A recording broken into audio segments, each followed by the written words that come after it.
$3.5 million in Tribal Broadband Connectivity Fund Awards, an interactive statewide broadband map for Oklahoma. The FCC rejects virtually all requests to change broadband label requirements, and big expansion on the way for Alta Fiber. Those stories and more on This Week in the Broadband Universe. Hello everyone and welcome. I'm Craig Corbin.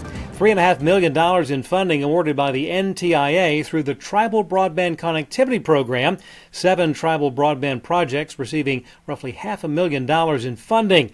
Among the tribes receiving the awards, the Winnemucca Indian Colony of Nevada. They'll have fiber to the home for homes and public facilities in that project. The Quileute tribe of the Quileute Reservation, where 45 currently unserved tribal households, 10 businesses, and 5 community anchor institutions will receive symmetrical 1 gig service. The announced funding will also support projects for the Pueblo of Poyoacwe, South Fork Band Council, Tay-Mohawk Battle Mountain Band, the Iowa Tribe of Oklahoma, and the Cow Creek Band of Umpqua. Thus far, the Tribal Broadband Connectivity Program has awarded $1.8 billion to 198 tribes. An interactive online map displaying the availability of high-speed internet service has been unveiled by the Oklahoma Broadband Office. Executive Director Mike Sanders touting the map's role in monitoring the evolution of broadband infrastructure improvements. Users can check out service availability and distinguish different technologies within congressional and state legislative districts. The map was created to accurately map fixed broadband availability for Oklahomans. It's available at map.broadband.ok.gov. A majority of the requests to modify online broadband labeling rules have been rejected by the Federal Communications Commission. The order issued on Tuesday did, however, grant a request from ACA Connects and the NTCA that the FCC reconsider the requirement for broadband providers to document each and every instance when they direct a customer to a label on an alternate sales channel, and to keep that documentation for 2 years. Regulations will require providers to itemize fees passed along to consumers rather than saying additional fees may apply.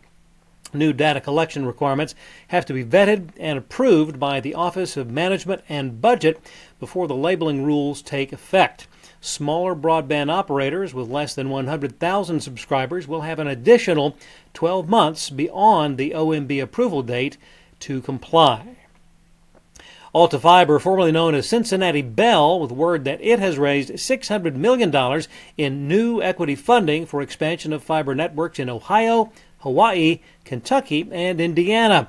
The company looks to complete construction on a statewide fiber network spanning Hawaii, where they operate as Hawaiian Telecom, by the end of 2027. Alta Fiber has added approximately 300,000 addresses to its fiber-to-the-premises network since going private in 2021. They now have a total of more than 1.1 million homes passed. The multifaceted use of AI expanding even further into the world of broadcasting. Fox Sports will use Google's generative AI technology to quickly search through nearly 2 million videos to produce content in near real time during live event broadcasts. Fox Sports Intelligent Asset Service, or IAS, was created 3 years ago. It now will use Google Cloud's video search and advanced machine learning capabilities to automate what has traditionally been a very manual process of analyzing footage, creating new content for TV, marketing, and social media. Walt Disney Company has been sued over its streaming services growth and profitability targets. A lawsuit filed in California federal court claims that Disney engaged in fraudulent activities to conceal the true cost of Disney Plus in order to make its forecasts of profitability by 2024 appear credible. Former Disney CEO Bob Chapek is specifically targeted in the alleged cost-shifting scheme, where a number of shows intended to be Disney Plus originals were first aired on the company's broadcast networks to purportedly mask slowing subscriber growth and cost overruns. In November of 2022, Disney reported significant misses on estimates for revenue, sales, and earnings. The 7th version of ComScore's State of Streaming report showing that connected TV viewing up 21% per household, and the majority of that viewing is on ad-supported services. Total hours viewed in the first half of 2023, 11.5 billion, 75% of the growth in new streaming courtesy of Netflix, YouTube, Amazon Prime Video, Hulu, Max, and Disney+. Consumption of free ad-supported television or FAST channels in Hispanic households jumped 81% over the past 12 months. And one staggering number in the report, 60% of households using connected TV have either cut the cord or never had a pay TV subscription. And while we're on the topic of streaming, viewers now taking more and more time to decide what to watch. According to Nielsen's Grace Note, the increasingly fragmented streaming landscape is forcing the average consumer to spend 10.5 minutes to find what they're going to watch every single time they access streaming services.